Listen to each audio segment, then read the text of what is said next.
tebannamota abadde ayagala nnyo okubeeta omwana w'omugenzi muwabule eng'ono ojja kumbulira ng'olirete ninga sitaddeko ng'oggyeko kendeeza omuwendo gw'abamemba wa parliament kyetaagisa n'okusirifu registra wa NUP emukono ate nga ne mukulembeze ku kyalo ssemateeka w'eggwanga lino tulina ebintu bingi. Honorable Speaker, for record purpose, I'm Kayondo Fred, Mukono South constituency. Honorable Speaker, when we talk about road safety, the government is so much inclined in emphasizing the penalties given to the road users. It is so much inclined in emphasizing how to fine the lawbreakers.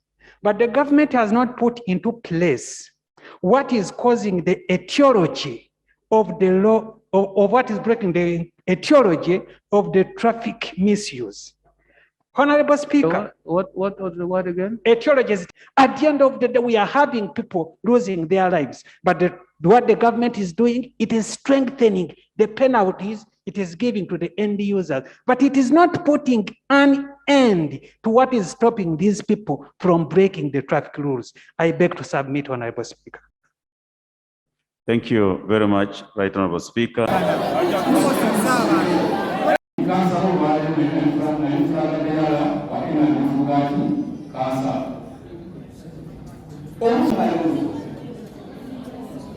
tetubajjukira abantu abakola ennyo mu kalulu Madamu ng'ogera ku lukooya.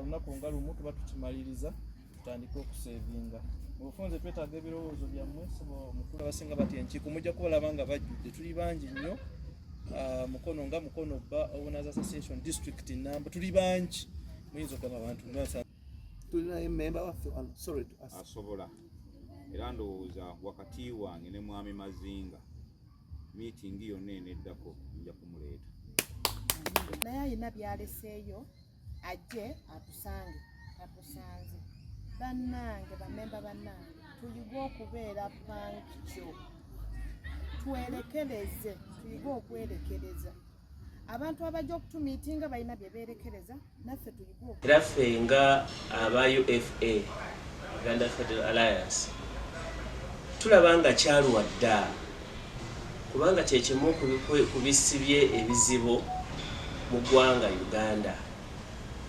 Efe tulina endowooza nti newe tunakyusa amateeka gonna ne tugamalayo naye nga obuyinza bukyali mu head of state nga yalonda akulira electoral commission tuyinza okuba nga tutengejjedde busa. Twetaaga ekigambo kye bayita independent kibeere ddala nga kirabika nga si kyakwogerako bwogezi. Kati independent electoral commission tesobola kubeera independent nga waliwo omuntu amuwa omulimu. Omuntu yenna assa ekitiibwa mwoyo amuwa omulimu. Kakati tebuteekeddwa kubeera buvunaanyizibwa bwa president okulonda akulira electoral commission. Ezi zonna eziri registered zicontributing abantu bavuganye na buvuganya tubalonde tugambe nti ono yakulira electoral commission naye nga si muntu omuntu yamuwa omulimu. Omuntu oyo akulira electoral commission abeera accountable kwaba abamulonda oba bannayuganda era nga aweebwa ekiseera ekigere so si okusinziira kwakulira eggwanga naye okusinziira ku mateeka ge tuteeseteese. Ebimu kati byenjagala esimbeko essira mu nnongosereza ya ssemateeka. Ekisooka ezzeewo ekkomo ku bisanja nti omuntu akulembera ebisanja bibiri agende nga bwe kiri mu mawanga amalala agatwetoolodde. Eyo nnongosereza nkulu nnyo.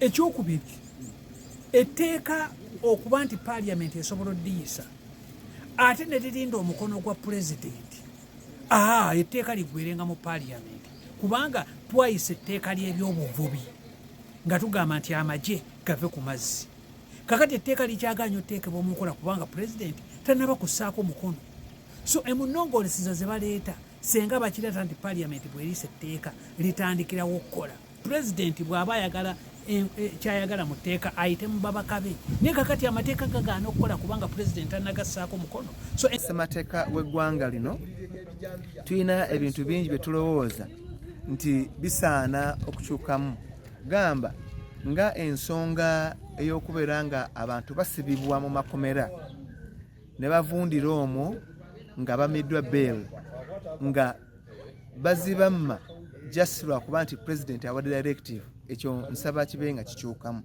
ekyokubiri ekisinga obukulu kirimu bukulembeze obw'eggwanga lino nti constitution eno etaganjuddwa nnyo entakera nga ejjawo ekkomo ku bisanja ebyabakulembeze okusobola accommodatinga oyo abeera mu ntebe mu mbeera President Museveni kino kigenda tukosa nnyo nsaba mu constitutional review oba amendment tuzze ekkomo ku bisanja ebya president ate era tuteekawo ne age limit ku mukulembeze abakulembera eggwanga nokuba tukimanye bulungi nnyo nti omuntu yenna bw'akula n'ayitawo ate awuttaala kye bayita diminishing katusaba mu mbeera eyo bwetuba nga tuzzeeyo okugenda mu mbeera ey'okutaganjibwa ssemateeka tuzzeemu obuwayiro obwo obwokoma ku bisanja ne ku myaka egy'omukulembeze ow'eggwanga lino registra wa NUP emukono ate nga ne mukulembeze ku kyalo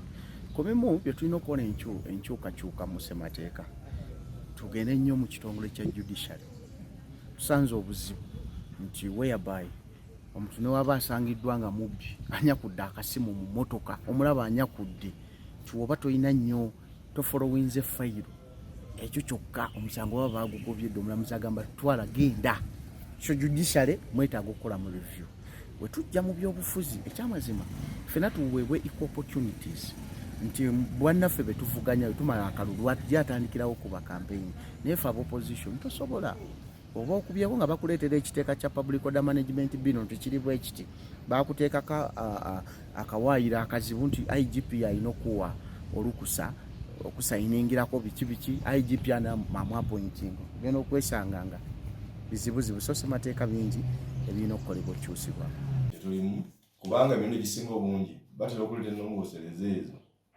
wakati mu byobufuzi ebiyitiridde okugeza mu mwaka gw'ebyokulonda nti abantu buli lwoleeta enongosereza mu mwaka gw'ebyokulonda balowooza nti ozireese lwa byabufuzi so si lwa bulungi lwa bannayuganda nolwekyo wabanga azireese kati nga twakatambula kumpi omwaka ndowooza gumu oba gumu n'ekitundu wakati mu kisanja ndowooza abantu basobola ozirowoozaako mu ngeri eri soba okulaba nti constitution yaffe eddibwamu kubanga ebbanga liyise ate ebbanga lino lye tuyiseemu mulimu ebintu ebimu bigenze bikyusibwakyusibwa saate nga tebikutte bantu bangi nnyo okulaba nti abantu bangi babiraba batya nolwekyo kyetaagisa naye byonna byonna nze nsobola okugenda ku kintu kimu kyendowooza nti kyekisinga obukulu ekintu kino kikwata mu ngeri kikwata ku nsonga nti tulondamu abakulembeze baffe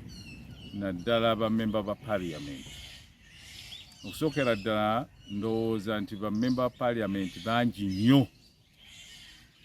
ku nsi yaffe nga bwefaanana ne population yaayo ate nga ssente nnyingi zetusaasaanyaako ekirala abantu baffe abalondebwa abamemba ba paaliyamenti olw'okuba nti bava mu sisitemu nti ayiseemu asinziza obululu obungi yagenda okukiikirira ekitundu ekyo balowooza nnyo mu bibiina gye bava ate abantu abamu tebalondebwa na majority singa tuba tulina bamemba ba paaliyamenti abalinganga 10 mu constituency emu asinga ayinza okuyitamu ne 30%,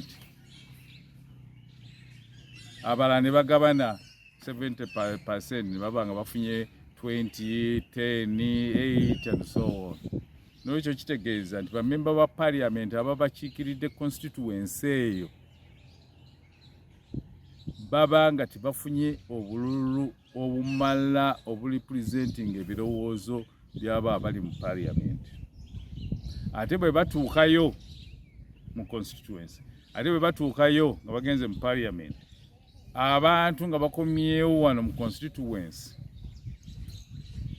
baba nga tebabagoberera 100 ku 100 kubanga emirundi egisinga baba baleeta ebirowoozo ebya paati gye bayitiramu. N'ekyo ndowooza nti namba ya memba wa parliament yandibadde kka. Ate ng'oggyeko ekyo okukka, buli memba ayiseemu yandibadde akiikirira buli muntu yenna ali mu area eyo. N'olwekyo Uganda yandigenze ku kiyitibwa proportional representative system. Mu ngeri eno kitegeeza nti bamemba aba parliament abagenda buli omu aba akiikirira abantu bonna mu area gyalondeddwamu. Ekyokulabirako, singa Mukono district tusazeewo nti egenda kukiikirirwa bamemba ba parliament 10, kiba kitegeeza nti nga tumaze okukuba akalulu, paati esinze bwebanga efunye 50%, bakwabo ba representatives 10, 5 bajja kuva mu paati eyo. Ate nabano ne bagabana bano okusinziira ku ngeri abantu gye bakubiddemu paati yaabwe. Kati mu kiseera ekyo kitegeeza nti bw'oba nga otandise okuweereza, bonna 10, 5 bavudde mu paati A, 2 bavudde mu paati B, omu avudde mu paati C, omulala avudde mu paati D, bonna baba bavunaanyizibwa ku nsonga zaabo abavoters ababalonda mu kitundu ekyo. Kino kijja kuba tekisoose busoosi mu Uganda. N'ensi endala zikikozesa, era ensi ezisinga okubeeramu emirembe mu byobufuzi zikozesa sisitemu eyo. Singa ogenda mu Europe, mu nsi 43, 40 gakozesa eyo. Ekyo kiri Netherlands, kiri mu Denmark, kiri mu Sweden, kiri mu nsi endala. Nze nafuna omukisa okubeera mu kalulu bwe katyo mu Sweden. Era nendaba engeri kikakolebwamu. N'ekyo Uganda bwebanga yandyagadde okufuna emirembe n'okukendeeza enkaayana n'abantu okwerabira mu gavumenti yonna eziba ziriwo, twandikyusiza mangu tugenda mu proportional representative system.